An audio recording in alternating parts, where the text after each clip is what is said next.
Maurice Kamto est dangereux.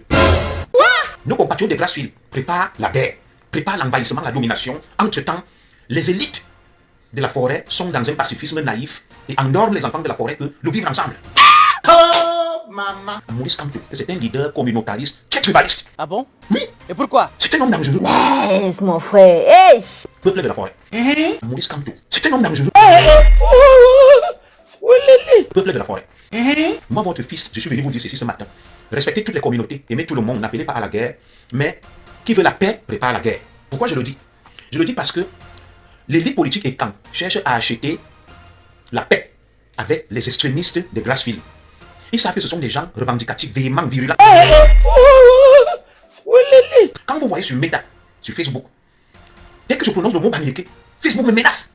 Facebook me dit on va te censurer, ma page a été censurée, limitée. J'ai plus de 50 000 abonnés. Tous les critères de monétisation de la page sont remplis, mais chaque jour Facebook me dit rien. Actuellement, Facebook a restreint ma page.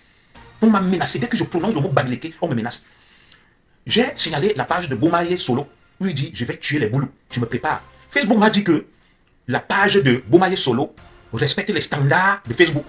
Et ils ne l'ont pas censuré. Moi, Facebook me censure parce que j'ai dit Bamileke. Mais on laisse Bomaye Solo. Ça veut dire quoi? Ça veut dire que beaucoup d'enfants de Grassfield sont sur Facebook, occupent des posts. Je vais aller sur TikTok. Mon épouse m'a ouvert un compte de TikTok qui a plus de 1000 abonnés. Et ce compte-là s'appelle Zigli 201. Je vous y invite à vous y abonner massivement. Je vais quitter Facebook qui est contrôlé par les extrémistes et suprémacistes de Grassfield qui tentent de me museler, de m'empêcher de parler. Je vais vous mettre ce qu'il y a sur mon compte. Il y a beaucoup d'extrémistes de Grassfield qui viennent m'insulter. Ils insultent ma femme, mes enfants. Facebook ne les censure pas. Dès que je leur réponds, Facebook me censure et me menace. L'extrémisme Bamileke pense que tout se résume dans l'argent. Ndomo volait l'argent de Wandje et quand il a senti qu'on veut déjà aller informer Wandje, il a livré. Ils sont très acclabilaires. Nos compatriotes extrémistes Bamileke, que j'appelle les Mechongrecho, ils sont volcaniques, ils sont rageux. Et ça rejoint donc des questions que je posais hier, que mes chers compatriotes, je ne comprends pas. Quel est le problème de nos frères Bamileke? Comme je dis même Bamileke, là ils vont me signaler, c'est pour ça que je serai obligé de dire Mechongrecho. Parce qu'ils m'ont accusé de les appeler Mechongrecho. Parce que le mot Bamileke, il y a l'algorithme de Facebook. Dès que tu prononces ça 4-5 fois, 6 signal, on va censurer ton direct. C'est pour ça que je suis obligé de dire Mechongrecho. Et quand je parle de Mechongrecho, je n'ai même pas envie de me justifier. Ça caractérise cette minorité extrémiste, tous ressortissants de l'ouest du Cameroun. C'est eux que j'appelle les Mechongrecho, qui veulent imposer par la force leur hérésie, leur bêtise, qui insultent tout le monde, qui agressent tout le monde, qui tiennent des propos extrêmement tribalistes. Mais ce qu'ils font, ils vont toujours rejeter ça sur d'autres. On appelle ça le monde des valeurs inversées. L'extrémiste Bamileke qui parle là ne se dit pas que ce monsieur, tout le temps il parle du travail. Est-ce que c'est tout le monde qui vit comme eux pour arnaquer, mentir, chercher l'argent dans tout ce qu'on fait? Et c'est pour ça que le nationalisme a échoué au Cameroun. C'est pour ça que le changement échoue au Cameroun, parce que en mettant l'argent toujours devant, je ne comprends pas l'ouest du Cameroun, bien que je respecte. Moi, je ne suis pas né pendant le maquis, je suis né après. Je ne comprends pas pourquoi ils sont agressifs, violents, vindicatifs, véhéments, virulents. Le Cameroun a plus de 250 ethnies. Mais on va toujours seulement entendre parler de ce sont eux qui se plaignent depuis 1955 jusqu'à nos jours. Sur 250 ethnies, il n'y a que eux qu'on entend. Ce sont eux les plus riches, les plus intelligents, les plus prospères. Je me pose donc des questions que, qu'est-ce qui ne va pas? Pourquoi sont-ils dans cette posture? J'ai posé donc ces questions que, qu'est-ce qui ne va pas avec eux? J'ai cherché à savoir pourquoi Ahidjo a laissé toutes les ethnies et a remis le pouvoir à un étang, laissant nos compatriotes des Grassfield. Parce qu'il y a une différence entre les Mechongrecho et les Grassfield. Les Mechongrecho, c'est la minorité violente, bête, agressive. Voilà. Mais les Grassfield, c'est le peuple que je respecte. Alors, j'ai cherché à comprendre pourquoi Ahidjo a laissé les Grassfield pour aller donner à un enfant de la forêt, alors que les Grassfield étaient les plus véhéments, les plus revendicatifs à la limite. Et hier, étant chez moi, vacant à mes activités avant la reprise du service aujourd'hui, j'ai remarqué, on m'a envoyé des images avec beaucoup de camps qui pleuraient en immorts, ces enfants de la forêt. On me dit, commissaire, tu as su ce qui s'est passé en Belgique? J'ai dit non. On m'a donc envoyé des images. On me dit, on vient d'agresser le ministre de la Jeunesse, la basse, donc le Mechongrecho. Et on vient d'agresser l'ambassadeur du Cameroun en Belgique, son excellence Evina. Quelques minutes après, notre vidéo arrive, on me dit, on vient d'agresser Issa Chiroma. Bon, ceux qui m'envoyaient ces vidéos, ce n'étaient pas des petits, c'était des avocats, des hommes politiques du RDPC. Ils pleuraient en inbox. Alors, quand je publie, on me dit non, ce n'est pas le ministre de la Jeunesse, commissaire, le ministre de la Jeunesse, je crois Mounouna Futsu est rentré. Après, on me dit ce n'est pas Issa Chiroma. Issa Chiroma n'a jamais quitté le Cameroun, mais par contre, c'est l'ambassadeur Evina. Alors, la première question que je me pose, et j'ai enlevé ces vidéos de ma page, la première question que je me pose est, quel est le problème en réalité? Pourquoi diffusent-ils des fausses informations sur les ministres qui les ont agressés alors que ce n'est pas eux? Et de fil en aiguille, hier, j'ai un échange avec ma tante d'épouse, la bellissime, sublissime, Madame Zo. Elle me dit, chérie, à ces gens-là, je t'avais dit de ne plus commenter, de laisser. Je lui ai dit, ma chérie, je m'exprime en tant que Camerounais, je donne mon point de vue, je suis un citoyen camerounais. Je ne peux pas évoluer en marge de ce qui se passe au Cameroun. Je peux parler à rebours de la situation politique du Cameroun. En tant que citoyen camerounais, je m'appelle Junior Zo. Je suis né à Ekalaminkoul. Je suis Manguissa, de père et de mère, mais avec ma grand-mère maternelle qui était Étonne de Monatélé. Donc mon nom Zogo m'oblige à parler du Cameroun. Et quand je parle du Cameroun, je ne suis pas un soutien du président Biya. Ceux qui connaissent mon parcours le savent. Je veux le changement. Je ne suis pas non plus un soutien de Maurice Kamto et des idées folles de la base et des gens se revendiquant pro-Kamto. Je suis pour la troisième voie. Voilà. Maintenant, beaucoup de mes compatriotes me tchungutchung. Viennent me dire, tu es en exil, nous allons te libérer. Pourquoi tu ne soutiens pas Paul Biya, Kamto? Je leur ai dit, je ne peux pas combattre ce que vous appelez l'autoritarisme, les abus, pour aller soutenir d'autres ethnofascistes qui veulent le pouvoir de manière violente, qui agressent tout le monde, qui attaquent tout le monde, qui menacent tout le monde. Je connais la psychologie des extrémistes bamileke. Il va toujours cacher son nom, il va mettre Cyril Donald. Quand on va dire qu'il est bamileke, est-ce qu'être bamileke, c'est une insulte? C'est un peuple digne, très riche, avec une forte culture. Pourquoi avoir peur de dire qu'on est bamileke? Moi, je suis Betty, je suis Ekam. Je m'appelle Zogo. Je ne vais pas venir dire que je m'appelle Junior Cyprien Aimé. Je dis, je m'appelle Zoro. Je suis Betty Manguissa. Et je suis fier de l'être. Alors, Salomé, tout le temps, vient me dire pourquoi ceci, pourquoi cela. Moi, je suis quelqu'un d'opposé. Comme je le dis, l'extrémisme bamileke va aller à gauche, à droite. Vous voyez, Salomé, elle vient de me poser une question. Après, elle passe à autre chose, elle va aller à gauche, elle va aller à droite. Elle va à gauche, elle va à droite. Dès que c'est comme un serpent sorcier. Dès que tu veux couper la queue, il cache la tête. Dès que tu coupes la tête, il cache la queue. Moi, je suis Betty pour le Salomé, tout très bien. Beaucoup d'extrémistes bamileke vont toujours se cacher derrière d'autres, tu n'es pas assumé. C'est ce qu'un intellectuel quand même a dit, qu'ils avancent masqués. Voilà, et notre est sorti. Tu es Konzo. Voilà, les bamileke, je vais un peu les lire. Ils sont très épidermiques. L'autre m'a dit, tu es épidermique. L'autre me dit, tu es con. L'autre va me dire là, le cul est ta mère. Bon, un autre est sorti, Robert Choufa. Plusieurs fois, tu as appelé à la guerre civile et à l'attaque des bamileke. Vous voyez, ça c'est les extrémistes bamileke. Je continue à dire. Vous allez voir, c'est des gens très épidermiques, très colériques. Je ne vous perds pas le temps. Je lis un peu pour que vous compreniez la psychologie de l'extrémiste bamileke. Oui, j'attends, je vais lire le prochain là. Il n'a jamais le propos mesuré. Il est dans l'outrance, dans la violence. Il est victime. J'attends de lire une autre sortie. Mon frère, tu es où? C'est toi qui paralyse des arbres. Je ne sais pas ce que l'autre bamileke, la Salomé, tu le veux dire. Je vais lire un peu. Voilà, Cyril Donald est revenu. Pourquoi toujours parler du tribu? Voilà, un noir en plus dans la diaspora. Après, tu vas pleurer de racisme. Vous voyez. Alors, ça rejoint une autre idée.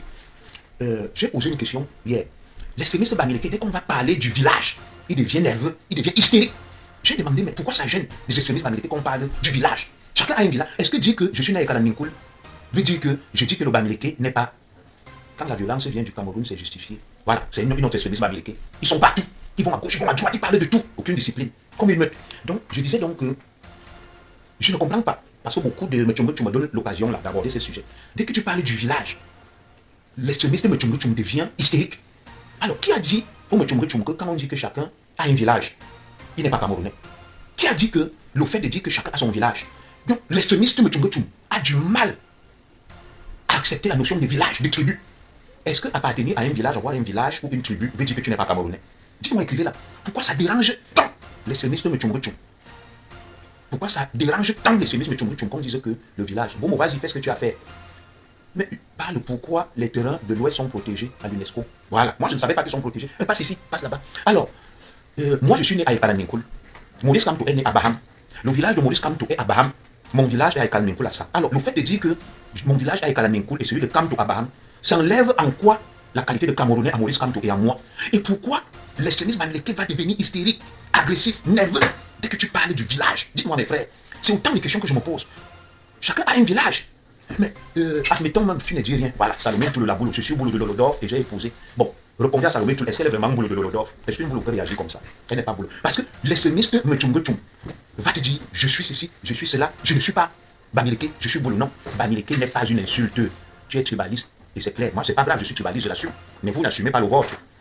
Vous n'assumez pas le vôtre. Moi, je suis tribaliste, je l'assume. Et je vais vous dire pourquoi je suis tribaliste. C'est la meute des Mechongo. Et ils ne sont pas des tribalistes. Hein. Vous savez, les Mechongo aiment trop le Cameroun, ils sont trop bons, ils sont des anges, ils n'ont jamais fait de mal à personne, il n'y a aucun tribalisme en eux. On attend aussi que tu parles de la chambre de commerce. Grand, explique-nous plus sur ça, d'accord? On continue. Vous savez, nous sommes, mon commissaire, en réalité, il n'y a que 2 tribus au Cameroun. Les Camerounais d'en bas, non, il n'y a pas 2 tribus. Oui, et ça, c'est aussi l'autre côté des Mechongo, des extrémistes. Bonjour à toi, Karl MPZ, ça fait longtemps. Alors, bon, on passe de ce côté. Mes lunettes peuvent te montrer. Donc, Mechongo, l'extrémiste va te dire il n'y a que 2 tribus au Cameroun. Non, il n'y a pas 2 tribus au Cameroun, il y a plus de 250 ethnies et tribus au Cameroun. Peux-tu nous faire un direct? Je vais un peu lire l'autre Cyril Donald. Après, je vais dérouler mon message. Un direct sans parler de la tribu. Et pourquoi la tribu dérange l'extrémiste bamileke? Parce qu'au Cameroun, il y a 250 tribus. Il y a le Mousboum, les Kirdi, les Bamileke, les Douala, les Ekang, tout ça. C'est une réalité sociologique. Alors, deux choses vont déranger l'extrémiste Mchunguchum. Un, quand on parle du village, il devient nerveux et agressif. Dès qu'on parle des tribus, le Mchunguchum devient agressif. Moi, je ne sais pas pourquoi. Dites-moi, mes frères, Mchunguchum, vous êtes des Camerounais. Pourquoi la notion du village, des tribus vous dérange autant? Pourtant, vous-même, vous ne fonctionnez que sous le prisme du village et de la tribu. C'est juste des questions. Oui, dites-moi, qui a dit à l'extrémisme Mchunguchum que quand je dis Ikalamikul, mon village, et que je dis que lui, il est né à Kotamo, en quoi est-ce que j'ai dit qu'il n'est pas camerounais?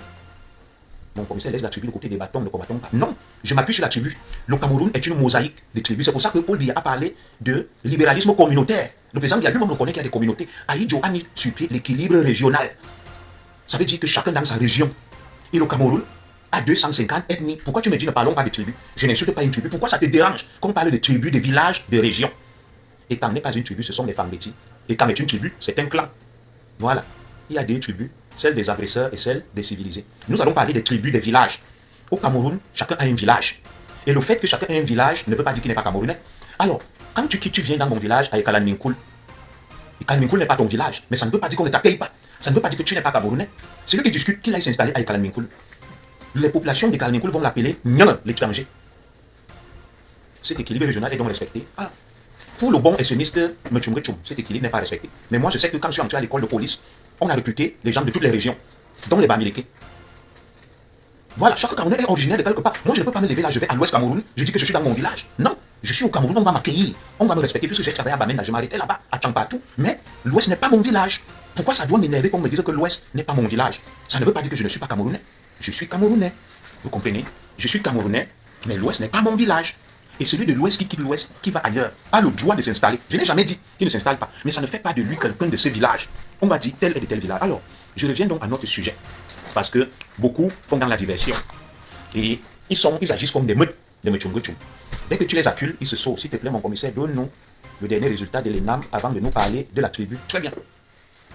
Est-ce que toi, tu peux nous donner le dernier résultat du concours des architectes et de la composition de la chambre de commerce? On retombe sur les mêmes choses. Et ça rejoint ce que je vous ai dit parce que bon, on va avancer. Hein. La meute des Mchunguchum n'aime pas la vérité. Ils savent que j'ai fait une publication ce matin, je vais cacher des vérités. Ils viennent faire diversion. Allez, on va avancer. Ils n'aiment pas la vérité. Je dis donc ceci. Très bien. Au regard de tout ce qui se passe, quand j'ai vu des livres, ce matin donc, en me levant, je constate qu'il y a des livres qui ont été publiés par les ressortissants de Grassfield. Le premier livre s'appelle La problématique de l'unité nationale au Cameroun. Il a été publié par un compatriote de Grassfield. On l'appelle Ken Epokam. J'ai dit, ah, très bien. Il y a un autre livre. Oui, je ne lis plus les commentaires, je vais l'empêcher, la vérité. On appelle ça, il est de Jacques Tago. On l'appelle Tribalisme et exclusion au Cameroun, le cas des Bamileke. J'ai dit, waouh. Après, je vais sur le troisième livre, Le dynamisme Bamileke, Cameroun, la maîtrise de l'espace agraire. Tous ces livres sont publiés par des compatriotes de l'Ouest Cameroun. Alors, je me suis arrêté un instant. J'ai dit, waouh, c'est quoi cette histoire-là? Et quand je vais lire ces livres, il y a un qui a été dédicacé par Maurice Kamto. Dans ce livre, l'auteur prône la suprématie des Grassfield. Il dit qu'on est jaloux des Grassfield et que les autres Camerounais devraient imiter le dynamisme, le rayonnement des Grassfield. Et dans ce même livre, il dit que l'équilibre régional a plombé le dynamisme des Mchunguchum. On ne devrait pas, allez, salut, bonne journée, on ne devrait pas appliquer l'équilibre régional parce que les Mchunguchum sont très intelligents, très dynamiques, très braves. Ils vont dominer tout le Cameroun. J'ai dit, waouh, Maurice Kamto a préfacé ce livre-là. J'étais iconoclasté, j'étais abasourdi. Alors, j'ai dit, donc ce qu'on dit sur Maurice Kamto est vrai que c'est un leader communautariste, très tribaliste. Oui, c'est un homme dangereux quand j'ai vu ce livre-là. Et je vais acheter ce livre-là, je vais vous lire les bonnes faits. Vous allez voir ce que nos compatriotes de Grassfield disent d'eux. Ils ont une haute opinion de leur communauté, de leur tribu, ethnie et clan. J'ai dit waouh. Alors, il y a quelque chose que je ne comprends pas. Vous voyez, la plupart des enfants de la forêt, ils se laissent enfermer dans une espèce de pacifisme naïf. Vous voyez les Européens aujourd'hui, là, face à la Russie. Les Européens se mordent les doigts. Parce qu'après la Deuxième Guerre mondiale, ils ont opté pour un pacifisme naïf. Ils pouvaient fabriquer des armes, des bombes, des armes nucléaires. Ils ont renoncé et on pensait que tout le monde était bon et gentil. On appelle ça le monde des bisounours. Entre-temps, la Russie s'est armée et aujourd'hui, la Russie a un arsenal nucléaire terrible. De plus de 6000 têtes d'ogives nucléaires, la France n'en a que 290, la Grande-Bretagne à peu près 250, l'Amérique fait le chantage à l'Europe et a retiré le parapluie nucléaire. Alors, vous voyez que la question qu'on se pose est que la France pouvait fabriquer, multiplier son arme nucléaire, son arsenal nucléaire, les ogives nucléaires. Mais la France a arrêté, disant que tout le monde est bon et gentil. Et au final, Poutine menace tout le monde. L'Europe dépend de l'Amérique et Poutine est aux portes de l'Europe. Il se réveille, il se fait tard. Ils ont commis une erreur stratégique. de penser que tout le monde est bon et gentil. Et je vais donc revenir sur les enfants de la forêt et l'élite politique des enfants de la forêt étant. Peuple de la forêt. Moi, votre fils, je suis venu vous dire ceci ce matin. Respectez toutes les communautés, aimez tout le monde, n'appelez pas à la guerre, mais qui veut la paix prépare la guerre. Pourquoi je le dis? Je le dis parce que l'élite politique étant cherche à acheter la paix avec les extrémistes de Grassfield. Ils savent que ce sont des gens revendicatifs, véhéments, virulents. C'est pas comme dans ta maison. Moi, je suis papa, on a des enfants turbulents, agités. Et les enfants turbulents, ce sont eux qui cherchent toujours à retenir l'attention des parents. Les parents essayent de les ménager. Mais les enfants sages, calmes, sont toujours un peu délaissés par les parents. J'ai observé quelque chose sur la scène politique. Je vais vous parler des livres là, vous voyez. Ce sont des livres qui prônent la suprématie des Grassfield. Des livres ethno-fascistes. Alors, quand tu les lis, tu te demandes que comment les autorités du Cameroun, qui prônent le vivre ensemble, qui prônent la cohésion sociale, ont laissé ces livres sans rien dire. Des livres où quelqu'un se lève et dit qu'on est jaloux des Grassfield. Ils sont rayonnants, dynamiques, travailleurs plus que les autres doivent les imiter. Les autorités du Cameroun ne disent rien. 3 livres hautement suprémacistes, ethno-fascistes. Avec un qui est préfacé par Maurice Kamto. Maurice Kamto, qui veut être le président du Cameroun, il préface un livre avec des thèses ethno-fascistes. C'est là où j'ai compris que Maurice Kamto est dangereux. Et quelqu'un m'a dit que, commissaire Zoro, les extrémistes des Grassfield évoluent masqués. Ils ne vont jamais se dévoiler et faites attention, ils cachent toujours leur plan. Alors, au moment où les autres, eux, ils vivent dans le pacifisme naïf, j'ai suivi une sortie de mon collègue Ebene, le commissaire Lex, qui disait que les seuls qui sont prêts, ce sont, politiquement, ce sont les peuples des Grassfield, qui se sont préparés, c'est vrai. Tu les vois, ils sont véhéments, virulents, ils évoluent masqués. Quand il y a quelque chose qui ne tourne pas à leur faveur, l'extrémisme Tchumba te dit, lui ne fait pas la politique, il n'est pas dans ça. Et quand ça tourne en leur faveur, ils s'engouffrent dans la brèche. Alors, je me suis dit, vous voyez toujours les autorités du Cameroun. Dès qu'il y a un acte qui peut être un acte un peu stigmatisant, les Grassfield, les autorités du Cameroun réagissent avec véhémence. Je vais répondre à un autre extrémiste, M. Maxime Rodriguez, qui a dit en quoi dire qu'on est travailleur est un problème, surtout si c'est vrai. Je vais lui répondre après. Rappelez-moi ça. Je vais lui démontrer qu'il n'est pas travailleur et que les autres travaillent. Dites-moi, est-ce que c'est les Bamileke qui nourrissent les écans dans nos villages? Je vais donc continuer parce qu'ils aiment engueuler quand on veut toucher à l'essentiel. Je me suis dit, pourquoi les autorités du Cameroun sont promptes à réagir quand il y a quelque chose d'un propos qui va à l'encontre des Grassfield? Les autorités du Cameroun réagissent avec véhémence et virulence. Pondez les communiqués. Très bien. Vous voyez, ces livres ont été publiés prônant la suprématie des Grassfield. Les autorités du Cameroun n'ont pas réagi, n'ont pas fait une sortie pour dire non, nous condamnons ça et nous allons censurer et sanctionner des propos et des ouvrages, des télévisions, des radios prônant des propos de haine et de tribalisme. Les autorités se sont tues. Quand Elimi Lobé se lève et présente Ouandje comme un bandit et un criminel, le Conseil national de la communication pond un communiqué que oui, tous les propos haineux, les télévisions et autres, les radios seront sanctionnés, censurés. Mais lorsque ça vient des autres, ces gens ne réagissent pas.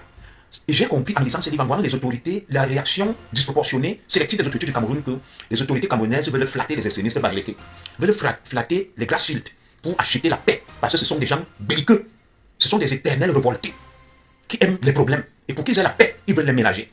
C'est à cette conclusion que je suis arrivé. Sinon, ces livres, aucune autorité du Cameroun n'a dénoncé. Et voilà une attaque qui s'est passée hier. Bon, certains disent que c'était le ministre Issa Chiroma Bakari et que c'était le ministre de la Jeunesse, d'autres disent que c'était pas eux. Moi, je n'étais pas là, je ne sais pas. Mais au moins, on est sûr d'une chose, c'est que l'ambassadeur du Cameroun en Belgique a été tabassé. On a vu sa photo ensanglantée. Alors, je vois du côté des autorités du Cameroun, il n'y a aucune réaction. Un ambassadeur en Belgique qui se fait agresser par une bande, la base constituée à 99% des Bamileke. Imaginez un ambassadeur de la Belgique au Cameroun, on le blesse, on monte sa photo, le sang coule. Vous imaginez, et l'effet ça aura, la Belgique va réagir avec virulence. La Belgique va rappeler son ambassadeur, va menacer le Cameroun. Les autorités du Cameroun se taisent. Aucun communiqué. Vous avez vu l'ambassadeur du Cameroun accrédité en Belgique. Aucun communiqué de Mbela, aucun communiqué du gouvernement. Ça veut dire que le gouvernement veut ménager les extrémistes Bamileke. Ils veulent acheter la paix. Ils ont peur. Imaginez qu'on blesse l'ambassadeur des États-Unis en Belgique, ce que ça devrait donner. Un me dit, vous avez fait mieux, vous ne savez rien préserver, vous dilapidez tout le corps. Voilà, c'est les délits des extrémistes Bamileke. On ne va pas les suivre, ce sont nos frères. Il leur arrive d'être déraisonnables. Apprenons à vivre avec ça. J'ai dit les extrémistes Bamileke. Je ne parle pas du peuple Bamileke. Les extrémistes Bamileke que j'appelle le Mechumbechu. Alors, aucun communiqué du gouvernement. Silence radio. Mais ce gouvernement est venu kidnapper Guéram Jimbara. Ce gouvernement est allé kidnapper un écan, Ramon Kota. Ce gouvernement est allé kidnapper, comment on l'appelle, Ayou Tabé. Mais on commet autant des actions, tout un ambassadeur. Vous imaginez que ce soit l'ambassadeur des États-Unis en Belgique. Imaginez que ce soit l'ambassadeur de la France, d'un grand pays. Ce pays devait menacer même la Belgique. Imaginez qu'on agresse l'ambassadeur belge au Cameroun. Le gouvernement du Cameroun se tait, ne dit rien. L'humiliation. Ça veut dire que le gouvernement du Cameroun a peur des extrémistes bamileke. Ils veulent les ménager. Ils achètent la paix. Peu près de la forêt. C'est à ça que je suis arrivé. C'est pour ça que je vous parlais de la naïveté des Européens face à la Russie. Ils ont laissé la Russie s'armer, alors qu'ils avaient les moyens de fabriquer les armes nucléaires. Ils se sont arrêtés à 300, le seuil minimum qu'autorise les traités de non-prolifération. Si tu fabriques 300 têtes d'ogives nucléaires, tu peux en fabriquer 6000 comme la Russie. Aujourd'hui, dès que quelqu'un parle à la Russie dit je frappe, je vais faire des frappes nucléaires. Les Européens ont peur. C'est exactement ce que les enfants de la forêt font. Nos compatriotes de Grassfield préparent la guerre, préparent l'envahissement, la domination. Entre-temps, les élites de la forêt sont dans un pacifisme naïf et endorment les enfants de la forêt que le vivre ensemble, la cohésion sociale, l'unité nationale, laissez. Entre-temps, les autres se préparent. Les autres préparent la guerre, sont violents, sont prêts à tout. C'est un peu comme tu vois ton voisin, il s'entraîne, il fait les arts martiaux, il te dit, je me prépare à venir te bastonner, à arracher tes biens. Il s'entraîne chaque jour. On te dit, toi ne t'entraînes pas, sois un homme de paix. Vous voyez la France où on vit, non? La France a commis une grosse erreur. C'est pareil. La France a laissé faire des gens. Ils ont supprimé la peine de mort. Et en France, quelqu'un vient, il te tape. Tu n'as pas le droit de réagir. On te dit, appelle la police. Il te tape, il te blesse, il te tue. La police vient, on l'arrête. On le met en prison le lendemain, on le relâche. On le relâche le lendemain. Mais il t'a tué, il t'a bastonné. Aucune justice n'est rendue. Donc on va toujours dire au Cameroun, non, laissez. Jusqu'à quand on va vous endormir dans ce pacifisme naïf avec des gens qui écrivaient des livres pour dominer, envahir, être supérieur à tout le monde. Je vais vous parler du cas de notre ambassadeur Ekoumou. L'ambassadeur Ekoumou, en France, a pris pour bras droit Eric Ouattugol, qui était un de mes camarades de lutte quand j'étais à la base. Alors, l'ambassadeur Ekoumou est vilipendé par un va-nu-pied qu'on appelle Paul Tchouta. Et l'ambassadeur Ekoumou ne fait rien. L'ambassadeur Ekoumou ne peut pas saisir l'ambassadeur du Cameroun en Belgique qu'on appelle Ndoki Ndoki Victor, qui est un commissaire, pour lui dire, donne-moi l'adresse de Paul Tchouta, je lui fais une citation directe, on le Congo. L'ambassadeur Ekoumou est comme un enfant devant Paul Tchouta.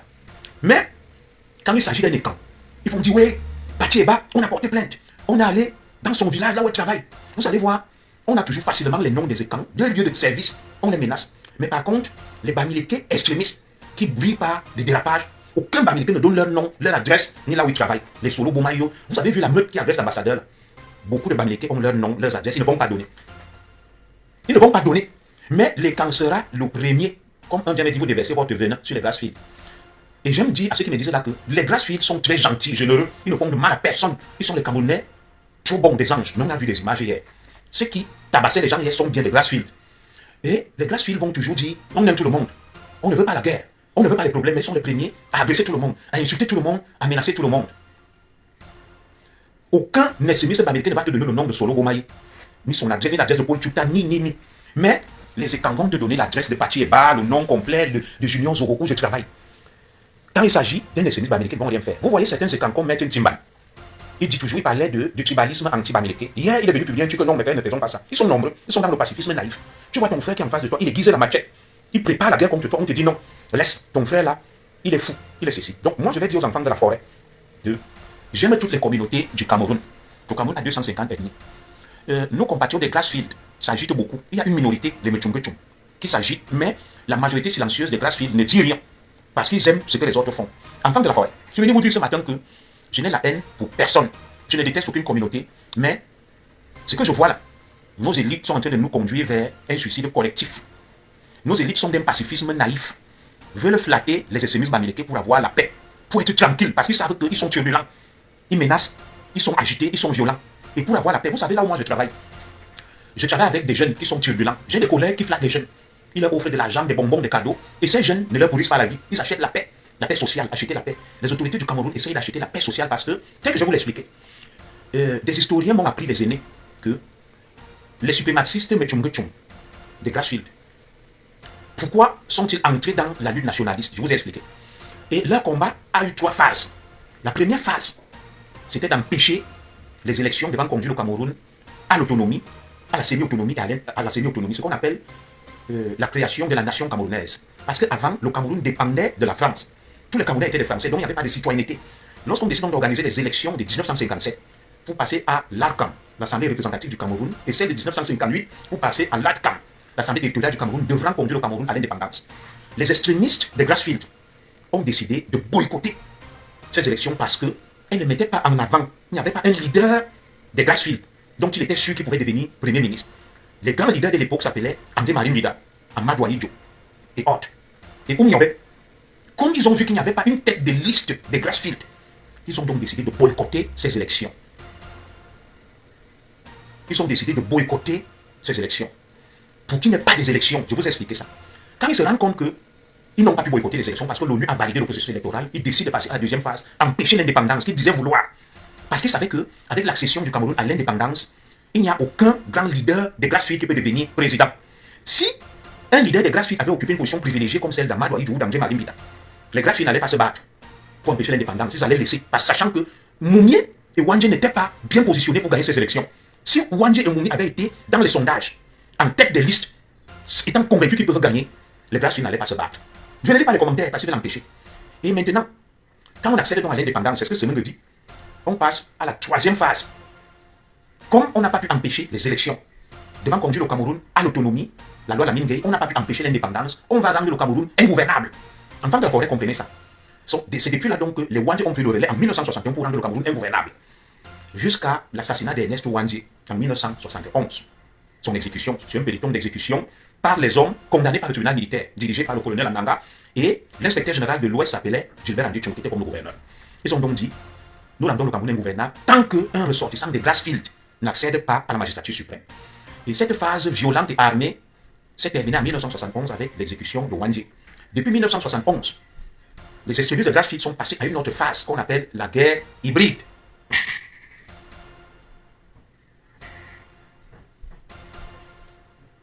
Ils vont donc passer à la guerre hybride que vous voyez aujourd'hui. Je vous dis, première phase, empêcher les élections devant conduire le Cameroun à l'autonomie. Deuxième phase, empêcher l'indépendance. Troisième phase, rendre le Cameroun ingouvernable. Comme tout ça a échoué, ils sont à la quatrième phase, la guerre hybride que vous voyez là. Aller jouer les victimes, être des suprémacistes, mais se plaindre en même temps qu'on est des victimes. On souffre. Pourtant, ce sont eux qui agressent, ce sont eux qui insultent, ce sont eux qui menacent, ce sont eux qui tiennent des propos frisant le tribalisme et la haine. Mais ils vont toujours accuser les autres. Ce sont eux qui commanditent des livres prônant le suprémacisme, qui sont les meilleurs, les plus grands travailleurs, qu'on les jalouse. Ce sont eux qui violentent tout le monde, mais ce sont eux qui disent qu'ils sont victimes. C'est la quatrième phase, la guerre hybride. Et dans cette guerre hybride, beaucoup de nos autorités sont complices du fait qu'ils détiennent de l'argent, ils veulent cet argent, du fait qu'ils ont peur du désordre, ils veulent acheter la paix sociale, ils se plient. Quand un extrémiste, des Grassfields, attaque les autres enfants du Cameroun, les autorités ferment les yeux, ne font pas les communiqués, ne disent rien. Et dès que les autres vont réagir, les autorités sortent des communiqués et réagissent. Vous avez vu l'affaire de Meyo et de Mofou. Qu'est-ce qui s'est passé à Meyo? J'ai des images que je ne peux pas diffuser. À Meyo, on dit que il y a des natifs de Meyo, des autochtones, qui sont assassinés, tués violemment, égorgés à la machette. Un, deux. Après, la population dit que, mais qui vient massacrer nos frères comme ça à Meyo? Ils mènent des enquêtes, ils trouvent que c'est tel qui vient de région de tel. Ils passent à ce qu'on appelle la vengeance. En passant donc à la vengeance, que je condamne, parce que les autorités sont défaillantes. Pourquoi les gens vont recourir à la justice populaire? Parce que les autorités n'ont pas pu protéger les populations. Elles ont failli. Parce que, imaginez, des gens viennent à Ikalanikoul, on accueille nos compatriotes de l'Ouest et qui ont fui la région, la guerre dans le Nozo. Jamais à Ikalanikoul, on a vu des crimes où on égorge des natifs d'Ikalanikoul à la machette. 2, 3, 4. Après, tout d'un coup, on constate ça. On mène nos enquêtes dans nos villages, on se rend compte que c'est des gens venus d'ailleurs. Les autorités ne font rien. Les populations décident donc de venger leur mort. Et c'est là où les autorités du Cameroun se lèvent et même les partis politiques pour dire, nous appelons au calme. On ne doit pas s'attaquer à telle communauté. Nous prenons nos vivre ensemble. C'est exactement ce qui se passe en France. Ces autorités, au moment où on massacrait des autochtones à Meyo et à Mofou, n'ont rien dit, n'ont rien fait, n'ont pas protégé ces autochtones. Quand les autochtones, donc victimes des exactions de ceux qu'ils ont accueillis, réagissent, c'est là où les autorités combien les communiqués, combien les partis, les PCRN et autres, appelant au respect de la liberté de s'installer partout, alors que ce n'est pas ça le problème. Ces autorités veulent acheter la paix sociale auprès d'une communauté turbulente, agitée, violente et agressive. C'est ça la réalité du Cameroun que vous, enfants de la forêt, vous ne comprenez pas. Enregistrer ces directs parce que Facebook ne permet plus au direct de rester plus de 30 jours. Je condamne toutes sortes de violences. Je n'appelle pas à la haine, je n'appelle pas à la violence, mais je dis, ouvrez les yeux, réveillez-vous, enfants de la forêt. Ce qui est en train de se passer au Cameroun est comme ce qui s'est passé au Rwanda. Les Tutsis se sont réfugiés en Ouganda, ont intégré l'armée ougandaise, ont commencé à se préparer pour la guerre, avec les Kagame et tous les généraux du Front patriotique rwandais qui sont venus chasser les Hutus. Quand ils se sont sentis assez forts, ils ont donné l'assaut. En donnant l'assaut, les autres ont voulu se protéger, on les a accusés de génocide. Ils ont occupé le Rwanda et ont chassé les Hutus. Les Hutus sont allés en exil. Et aujourd'hui, les Tutsis occupent le Rwanda. C'est ce qui se passe en France. La France laisse nos frères qui cognent la tête au sol qui prient. Ils sèment la terreur partout. Les Français se cachent et ont peur. Et on vient, on tabasse les Français chez eux, on les menace. On te dit ne fais rien, appelle la police. Quand tu appelles la police ne fait rien. Mais on te dit ne te défends pas, ne fais rien. C'est ce qui est en train de se passer au Cameroun. Je vous ai parlé de la société des plastiques et des gobelets de Monseigneur Normand en Konsama dans le Bongo. Il a ouvert un business où il a donné des bourses à beaucoup de compatriotes des Grassfields. Il a dit allez à l'étranger. chercher à occuper des postes à l'international, voyager, après vous allez revenir faire des choses au Cameroun. Et ce sont donc, quand vous avez vu que, ici à l'étranger, pourquoi la base sévit? La base sévit parce que la plupart des enfants de Grassfield qui ont voyagé et qui sont rancuniers ont reconstitué des milices et sont plus nombreux ici en Occident. Et pour le moment au Cameroun, ils n'ont pas le rapport de force. C'est pour ça qu'ils hésitent. Ils ont le rapport de force en Occident, ils sont plus nombreux. Ils vont donc agresser, tabasser les ordres. Parce que quand tu vas, là où il y a peut-être 10 Betty, 10 Bassa, 10 Nordis, il y a 1000 Bamileke. Et c'est pour ça qu'ils se déversent comme vous avez vu donc là. Ils attaquent l'ambassade. Ils sont plus nombreux. Ce n'est pas parce qu'ils sont forts. Parce que c'est quelque chose qui a été planifié. Ils sont sortis en masse. On leur a donné des bourses. Quand vous voyez sur Meta, sur Facebook, dès que je prononce le mot Bamileke, Facebook me menace. Facebook me dit on va te censurer. Ma page a été censurée, limitée. J'ai plus de 50 000 abonnés. Tous les critères de monétisation de la page sont remplis. Mais chaque jour Facebook me dit rien. Actuellement, Facebook a restreint ma page. On m'a menacé. Dès que je prononce le mot Bamileke, on me menace. J'ai signalé la page de Bomaye Solo. Où il dit je vais tuer les boulous. Je me prépare. Facebook m'a dit que la page de Bomaye Solo respecte les standards de Facebook. Et ils ne l'ont pas censuré. Moi, Facebook me censure parce que j'ai dit Bamileke. Mais on laisse Bomaye Solo. Ça veut dire quoi? Ça veut dire que beaucoup d'enfants de Grassfield sont sur Facebook, occupent des posts. Je vais aller sur TikTok. Mon épouse m'a ouvert un compte de TikTok qui a plus de 1000 abonnés. Et ce compte-là s'appelle Zigli 201. Je vous y invite à vous y abonner massivement. Je vais quitter Facebook qui est contrôlé par les extrémistes et suprémacistes de Grassfield qui tentent de me museler, de m'empêcher de parler. Je vais vous mettre ce qu'il y a sur mon compte. Il y a beaucoup d'extrémistes de Grassfield qui viennent m'insulter. Ils insultent ma femme, mes enfants. Facebook ne les censure pas. Dès que je leur réponds, Facebook me censure et me menace. Beaucoup d'enfants de Grassfield occupent des postes importants sur Meta. Ils persécutent ceux qui ne sont pas de leur communauté, les muselles, et laissent les enfants de leur communauté parler. Il y a une de mes sœurs, je ne vais pas donner son nom. Son avocat m'a appelé et m'a dit, je l'ai défendu. Vous vous souvenez d'une de nos sœurs, Ekam, qui avait dit quelque chose contre les extrémistes de Grassfield. Et les extrémistes de Grassfield, ceux qui travaillent à la préfecture de police de Paris, ont sorti ces documents administratifs et ont remis au pôle Chuta, aux Humanto. Ils ont publié. Je m'excuse de citer son nom, c'est sous Love. Ils ont publié. Et ce sont des extrémistes de Grassfield qui travaillent à la préfecture de Paris qui ont donné ces documents de notre sœur. Et vous voyez, ils avancent masqués et camouflés. Ils ne font rien. Il va te dire, je ne suis pas dans le tueur, je ne suis pas dans la haine. Mais dès qu'il travaille quelque part, il prend les tubes des écrans, il donne à ses frères. Et les écrans sont là, ils dorment. Ils ne font rien. Faites attention, quand vous irez quelque part, vous trouvez un enfant de Grassfield. Ils ont des réseaux dormants. Ils vont vous dire qu'ils ne sont pas dans ces choses. Mais si tu l'amènes chez toi, c'est lui qui va aller donner ton adresse aux autres en cachet. Il va dire à ses frères, ne dis pas que c'est moi. Il est mon ami, il ne peut pas me soupçonner. Il travaille à la préfecture où on fait les papiers, il prend les trucs, il donne à ses frères. Le dernier exemple, il y a un là qui travaille dans un tribunal, je vous ai donné son nom, il m'a amené en justice. Il est greffier. C'est lui qui a pris le dossier d'Amol, qui a donné à Paul Chuta. Ça a été établi. Il donne tous les dossiers des écrans à ses frères. Mais il est dans l'ombre, il combat, il te dit qu'il combat le tribalisme contre les Grassfield, mais il encourage le tribalisme des Grassfield contre les enfants de la forêt. Enfants de la forêt, méfiez-vous, ouvrez les yeux. Ouvrez les yeux.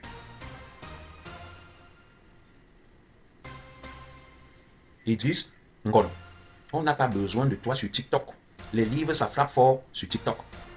Mais on a besoin des enfants de Grassfield. On a besoin des enfants de Grassfield, mais on n'a pas besoin de moi.